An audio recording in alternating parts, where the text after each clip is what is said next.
I Is it respected getting the late? fact You that he guys- said, you guys are "I'll going to bed shoot." soon? No. That kind of scares me. Early in the morning. That scares me. If a policeman tells you stop, or I'll shoot. Whatever you So do, you were Wesley, stop We're gonna before go you find shoot. it. you were drinking somewhere When underage, I underage. and he threatened to shoot you. Well, that's not that's I the guess there's one. a simple part of it. It's quite a story involved. I would like to hear this whole story, Grandpa. Well, I don't have time to tell you the whole story. Right? We'll have to. I will. You'll have I'll to read the remind book. you.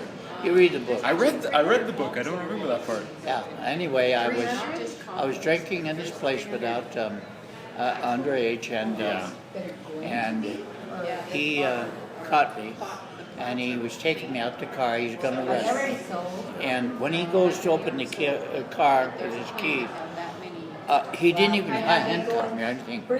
When he went to put the key to the lock, I brought my fist down on his wrist and just slammed it on his wrist, and I took off like a bat out of hell. And this tavern or this joint was just right off the highway, and I got on the highway, and I'm running down the highway, and he's trying to catch me, and I'm losing him like out in the dust because I'm a young kid. Well, this is I Harry can- Goody, age 16. Huh? At age 16, you can move pretty fast. Yeah. And I was leaving him in the dust, and finally, he knew that he was going to lose me. So that's when he hollered, "Stop or I'll shoot." Yeah. And so I stopped, and he shot, and he didn't shoot, but he put me in his car. This time he handcuffed me, and he had somebody else. He handed him the key. Some strangers had walked by. Said, "Would you open my door, back door?" And they did. And then he shoved me in and locked the door behind me. And he took me to jail. Man, I would like to hear the stranger's side of that story. Yeah. Seeing my grandpa at age 16 pushed into a Police car. yeah. Yeah, I wasn't the best of kid. I'll be honest. I was very irresponsible. Well, I've read your book, Grandpa. I know. Now, you read where I got my breakfast by stealing milk across the street in the morning. I'd get milk off there. As soon as the milkman went by, I'd go over and I'd get a quart of milk for breakfast. And then in those days, the bakery passed out pastries, and they to houses. As soon as you passed that bakery, I'd run over at 5 o'clock in the morning. I'd get it, and I'd take the pastry and go back over in the car, get in the bushes, and sit there and have my breakfast, pastry and milk.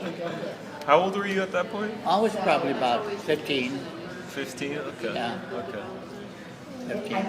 And I get my swimming. You remember how I got my swimming suits? Oh, I remember. You lean over the table. I'd and- unbutton my shirt first. Yeah. Then I'd find the one I wanted. I'd put it right here on the edge of the counter. See, it was on the table.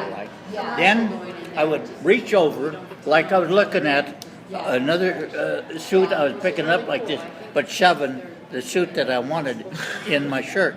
Then I'd close my shirt and I'd look. In those days, they didn't have cameras up Yeah. there in the mall. Yeah. And I'd have a nice suit in my shirt. I walked out the door, and I had a new swimming suit. Whenever I wanted a new swimming suit, that's the way I got my new swimming suit. How many times do you think you did that? Well, I'd only get maybe in the summer 2 suits in the summer. 2 suits. Is the one you have stolen? No, that was after. The one you gave me was after you got out of the service, right? What, swimming suit? Yeah, you gave me a swimsuit. Well, I bought that one. Okay. I didn't get it that way. I didn't get it this way, shoving it in my shirt. Okay. There's not many for sale signs because I think Yeah. Oh, if there was anything somebody could do that they shouldn't be doing, I was doing it.